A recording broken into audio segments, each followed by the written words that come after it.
I found out my girlfriend of 8 years was cheating with my best friend at his wedding, and then discovered that all my friends knew about it and had been laughing behind my back. Instead of confronting them right away, I decided to act as if I was unaware and revealed the truth at his wedding, not only to ruin his celebration, but also his life. Back in college, I was part of a very close group of friends from my department, and we stayed in touch over the years. There are 7 of us in total, 4 women and 3 men. One of the guys, whom I'll call Ethan, was my college roommate, and we were practically inseparable. He's been my best friend since then, and recently I attended his wedding, where everything went terribly wrong. Among this group, I had been dating one of the women, Nicole, for the past 8 years.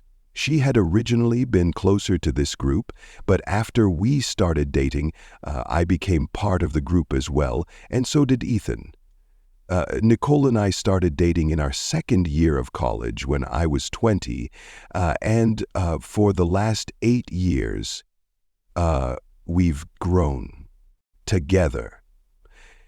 We've had some challenges, but we've always managed to work through them. Over the past year, I've been bringing up marriage, but she's kept saying she wasn't ready. I found this really strange because both of us were doing well in our careers, and we had been living together for 4 years. I couldn't understand why getting married was such a big deal. While I value my career, I also want to get married and start a family. Nicole and I have been fighting about this a lot recently.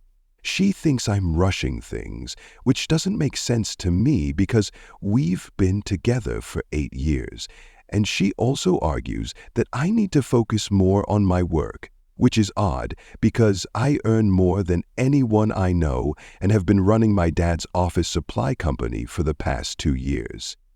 Lots of men manage to do well in their careers while married with kids, and I'm ready for that.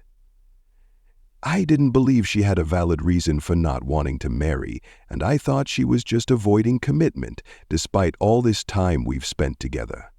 I was really upset about it, and we've been having these arguments for months, but we still haven't broken up. Because of how she had been acting, it didn't cross my mind that she might be cheating on me. She seemed perfectly normal. Either she would apologize when we fought, or I would, and I thought we'd always find our way back to each other. But all that changed at Ethan's wedding, where I realized that she had probably been cheating on me for who knows how long. And the worst part? She had been cheating on me with my best friend, the groom. I found out just a couple of days ago when I caught them making out in my car in the parking lot. Rather than confronting them immediately, I decided to take the dramatic approach and humiliate him in public.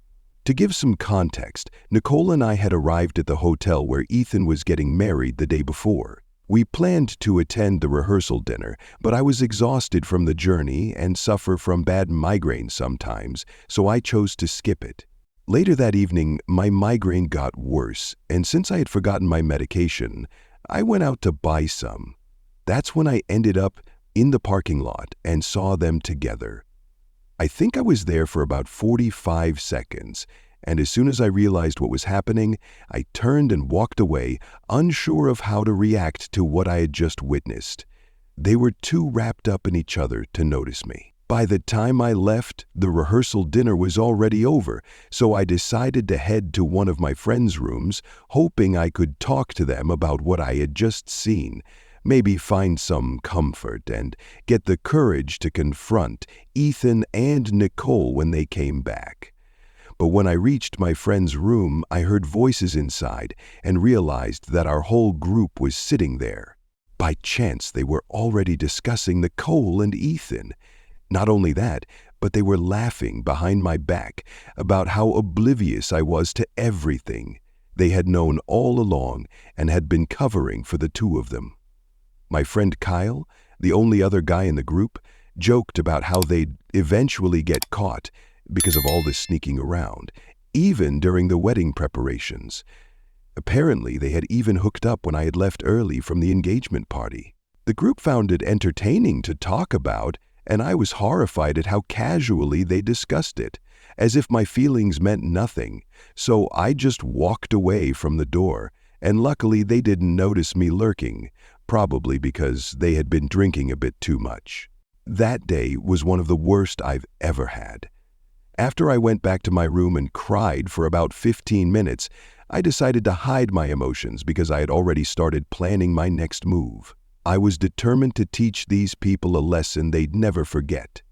When Nicole returned to the room, I pretended everything was fine and we went to sleep without any discussion. The next day, the wedding day, I greeted everyone normally and things seemed to be going well until I stood up just before the ceremony was supposed to start.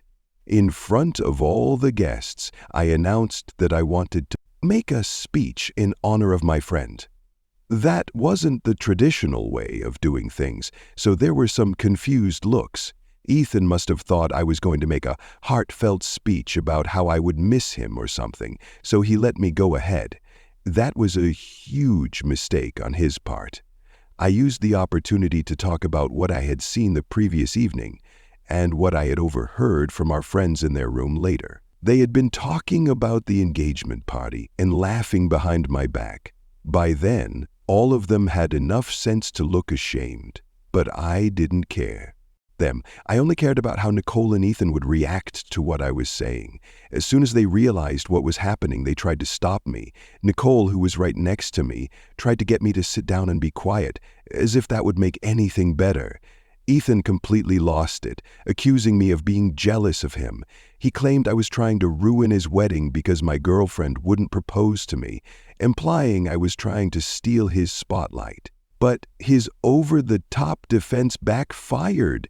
His fiancée actually believed me and walked off the stage. When Ethan realized he'd been left at the altar, he ran after her, and the situation turned chaotic. But I didn't care at all. I shrugged Nicole off, made my way to the parking lot, where I had already packed my bags before the ceremony, and drove home. It's been 3 days since then. I didn't hear from anyone for the first 2 days, but yesterday Nicole messaged me. She said that while she and Ethan were wrong, what I did was downright insane. Apparently, I didn't just ruin the wedding, I ruined his life. His parents have cut ties with him, and his fiancée has already broken up with him. He's now broken and homeless because he had been counting on this wedding to help him financially. To explain it more clearly, Ethan's a total gold digger, and this wedding was a scam from the start. He and his fiancée didn't meet through their parents earlier this year like they told everyone. They actually met on a dating app. His fiancée is 6 years older than him and had given him an ultimatum from her parents. Either get married and settle down, or continue dating different men every week. That way she would get herself disinherited and all the family wealth would go to her sister instead. She had no real desire to marry. She just wanted someone who would be okay with an open marriage. She had struggled to find anyone until she met Ethan on the dating app. He didn't care much about marriage either, but after being unemployed for a year and jumping from job to job with no success, he figured the best way to solve his problems was to marry someone wealthy. His fiancée's family was rich, so it seemed like the perfect solution. After a few dates, they realized this arrangement could work for both of them. For a while, everything seemed settled, but then I made my speech at the wedding, and their parents had no idea about the arrangement. His fiancée had to leave because there was no way her parents would approve of her marrying a man like him, particularly after his friend embarrassed the entire family in front of so many people. Even though their arrangement had been convenient, it wasn't going to work anymore and they had to cancel the whole thing. He had been living with his fiancée for the past couple of months and hadn't done anything productive since then. He even quit his last sales job, and now, after the wedding fiasco, even his parents won't take him back in, leaving him with no place to go. Finding a job won't be easy for him because he's not qualified, and even if he does find one, it will likely be low pay. Now, I'm being accused of ruining his life by being insensitive, as Nicole believes I should have confronted them in person instead of publicly humiliating both of them and causing so much trouble for him. Even our friends no longer want to speak to either of them, and Ethan's in serious trouble. For some reason, she expects me to feel guilty about it. To be honest, I don't feel bad for Ethan, nor do I think his life has been ruined. All he has to do is find a job, stick with it, and do something for himself instead of relying on others. I don't think that's a bad thing at all. If anything, I've probably done him a favor, but whatever. What I do feel a bit uneasy about is publicly humiliating both families, because I'm sure the speech I gave didn't reflect well on either of them. I've met Ethan's parents, and they're genuinely nice people, so that's the only part of whatever Nicole told me that's really stuck with me. I do feel kind of bad about that. I feel like I could have just avoided the public humiliation and confronted them privately, broken up with Nicole, and let everything go in a healthier way. Instead, I've created all this drama, and now I feel weird about it. I regret publicly humiliating my best friend and his family at his wedding because he and my girlfriend had been hooking up behind my back. I honestly have no idea how long this had been going on. The only information I have is whatever I overheard when I was eavesdropping outside the room where my friends were talking about the whole situation. They were mostly just making jokes and saying stupid stuff about it. The only thing that stood out was what they said about the engagement party. I had left early because again, I had a migraine. That's something that usually happens if I stay too long in a noisy environment. It's just something I have, and I've seen a lot of doctors about it. I'm on medication for it, but I do need a lot of rest, so I often have to go home early. Since many of our friends are usually there, I never thought it would be fair to ask Nicole to leave with me, so she stayed later. Until recently, I never had any reason to be suspicious about how late she would come home. But now I'm starting to think this affair had probably been going on for much longer than I realized. It's fine, though. It's over now, and they can continue their relationship if they want. Still, I don't think Nicole is the type of woman Ethan would actually want to spend the rest of his life with. For one thing, she's not even as wealthy as he expects his women to be. If they end up together, she's definitely going to expect him to work, because she's not okay with being the primary breadwinner. That's a lot of pressure for her. Her words, not mine. I used to think that was admirable, but I don't think Ethan will feel the same way. Also, I don't think Nicole will be able to tolerate him for long because he's much more of a drama king than I am. Anyway, that's their problem now. Update 1. It's been 2 days since I posted and I still haven't responded to Nicole's message about what happened with Ethan. I'm not sorry. I don't feel the need to feel bad for anything. I was upset and reacted harshly. That's all there is to it. If that reflects badly on others, it's hardly my issue. I know it must have hurt his parents, but honestly, I can't say I feel sorry about that. Even though they were good people, Ethan was clearly not a good person, and he totally deserved what I did. I'm not in the mood to apologize to anyone, not even his parents. For now, I'm staying out of it. I did text Nicole back, but only to tell her she needs to come by soon and pick up all her things because I don't want her staying in my house anymore. I packed up all her stuff into boxes and set them aside so that when she comes by, she can grab them quickly, and we don't waste time. She's the only person I haven't blocked yet because I need to know when she's coming. After that, I'm blocking her too. All of my other friends have already been blocked, and Ethan was the first one I blocked. Now that some time has passed, all the emotions are starting to hit me. I wasn't just betrayed by one person. I was betrayed by my girlfriend, my best friend, and all these people I thought were my family, since that's how close our group was. Naturally, I've been feeling very emotional about it, but Thankfully, my biological family has been incredibly supportive, and they've been by my side through all of this. They've been visiting me consistently over the past few days to look after me and, more importantly, to ensure I'm taking care of myself. I'm genuinely thankful for this because it's reassuring to know that at least some people are looking out for me. Update 2. This morning, almost 9 days after the incident, Nicole texted me saying she'd come by in the evening to pick up her belongings. I was okay with that, and since she hadn't made any attempt to contact me during those 9 days, I assumed she'd simply grab her things and leave. However, when she arrived and I began handing over the boxes I'd packed for her, she mentioned wanting to go through the house to ensure I hadn't missed anything. Although I was skeptical about letting her in, it sounded like a tedious process. I couldn't outright refuse, as there was a chance I might have overlooked something. I wanted to get this over with in one go, so I allowed her inside. She walked around the house, found a few items I hadn't packed, and took them.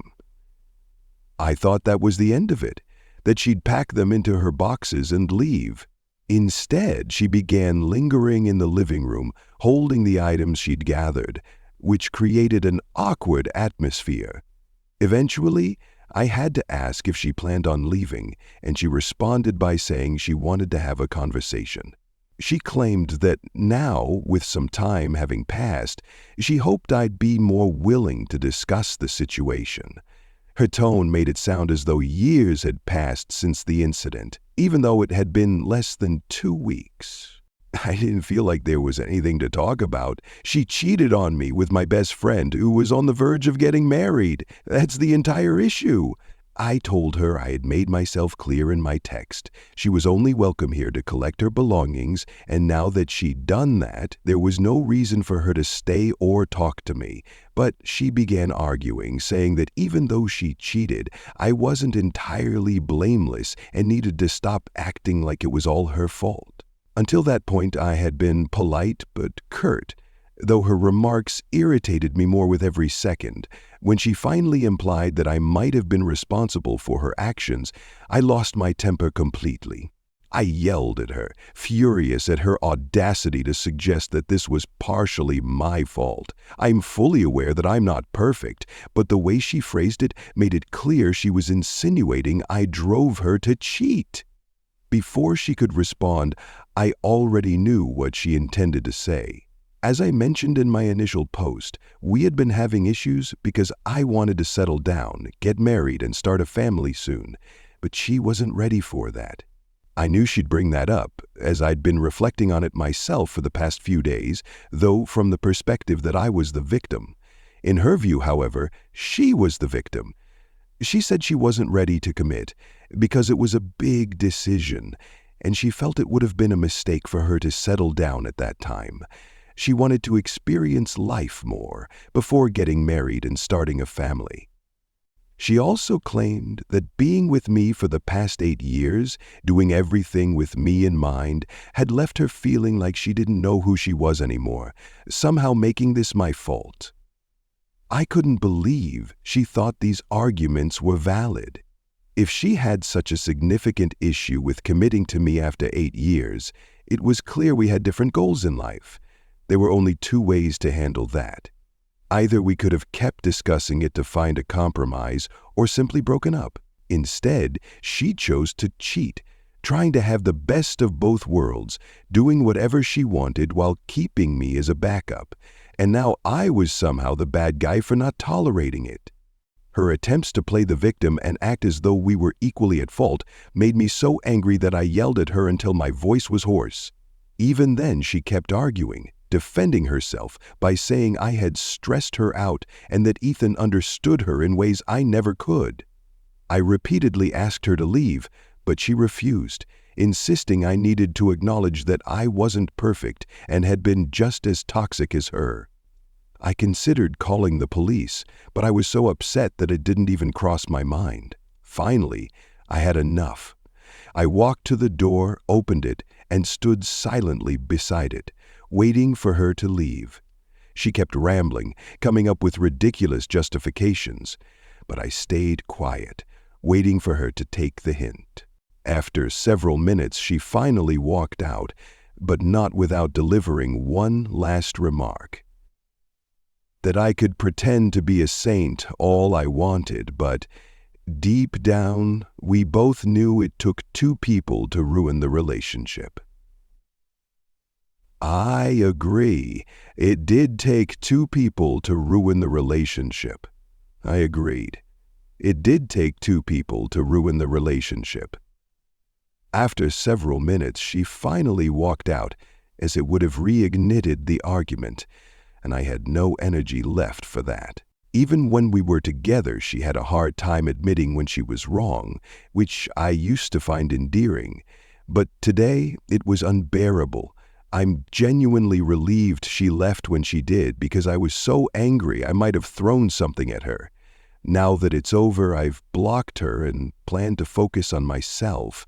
I've started going to the gym more often, as it helps me stay distracted. And I've begun journaling. It'll take time for me to fully move on, since no matter how it ended, it was still an 8-year relationship. That kind of history leaves a mark, whether I like it or not.